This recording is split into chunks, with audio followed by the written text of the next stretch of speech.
Assalamualaikum warahmatullahi wabarakatuh. Perkenalkan, nama saya Diatara Dewi dengan NIM 206048. Kali ini saya akan mempresentasikan hasil kerja saya mengenai validitas dan reliabilitas dosen pengampu Ibu Dr. Eva Eridia, SPD, MPD. Validitas merupakan suatu standar atau dasar ukuran yang menunjukkan ketetapan, kemanfaatan, dan kesahihan yang mengarah pada ketepatan interpretasi suatu prosedur evaluasi sesuai dengan tujuan pengukurannya. Pengertian validitas menurut para ahli. Yang pertama, Sujana tahun 2004 halaman 12.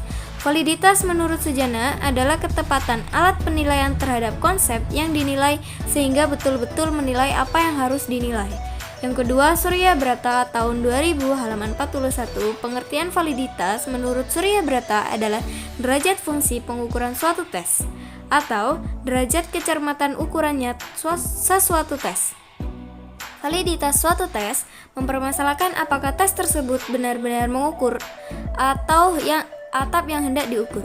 Yang ketiga, Aswar tahun 1987 halaman 173. Pengertian validitas menurut Aswar adalah sejauh mana ketepatan dan kecermatan suatu instrumen pengukur atau tes dalam melakukan fungsi ukurnya. Suatu tes dikatakan memiliki validitas yang tinggi apabila alat tersebut menjalankan fungsi ukur secara tepat atau memberikan hasil ukur yang sesuai dengan maksud dilakukannya pengukuran tersebut. Jenis-jenis validitas. Yang pertama, validitas isi. Yang kedua, validitas konstruk. Yang ketiga, validitas kriteria. Yang keempat, validitas muka. Reliabilitas. Menurut Sugiono tahun 2005, pengertian reliabilitas adalah serangkaian pengukuran atau serangkaian alat ukur yang memiliki konsistensi bila pengukurannya yang dilakukan dengan alat ukur itu dilakukan secara berulang.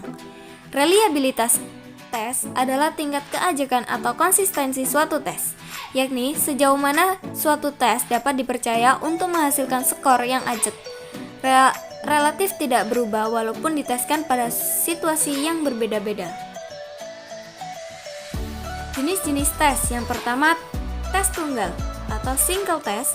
Yang kedua, tes ulang atau tes retest. Yang ketiga, tes ekuivalen atau alternate test. Tujuan dari uji reliabilitas ini adalah untuk menunjukkan konsistensi skor-skor yang diberikan skorer satu dengan skorer lainnya.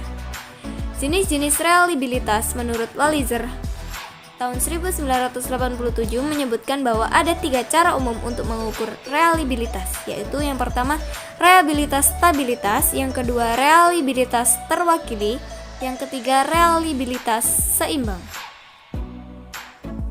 Faktor-faktor yang mempengaruhi reliabilitas. Yang pertama, jumlah butir soal. Yang kedua, homogenitas soal tes. Yang ketiga, waktu yang diperlukan untuk menyelesaikan tes. Yang keempat, keseragaman kondisi pada saat tes diberikan. Yang kelima, kecocokan tingkat kesukaran terhadap peserta tes. Yang keenam, heterogenitas kelompok.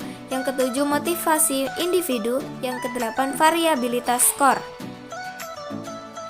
Cara-cara mencari besarnya reliabilitas. Yang pertama, pendekatan tes tunggal.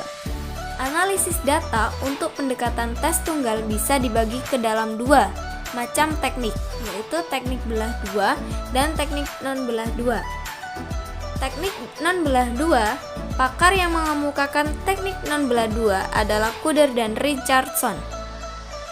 Mereka berpendapat bahwa teknik belah 2 kurang baik dalam mencari koefisien reliabilitas, sebab bisa dilakukannya dengan cara berbeda sehingga menghasilkan yang berbeda pula. Di samping itu, dalam pelaksanaannya teknik belah 2 sulit memperoleh 2 belahan yang setara satu sama lain. Untuk menghindari tersebut, Kuder dan Richardson mengemukakan untuk menghitung koefisien reliabilitas tanpa membelah tes menjadi 2 bagian, tetapi membagi tes menurut banyaknya butir soal yang disajikan, yaitu dengan menganalisis masing-masing butir soal tersebut.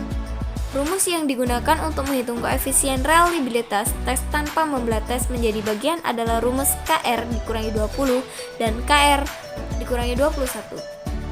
Baik, itu dia presentasi dari saya. Kurang lebihnya, wassalamualaikum warahmatullahi wabarakatuh.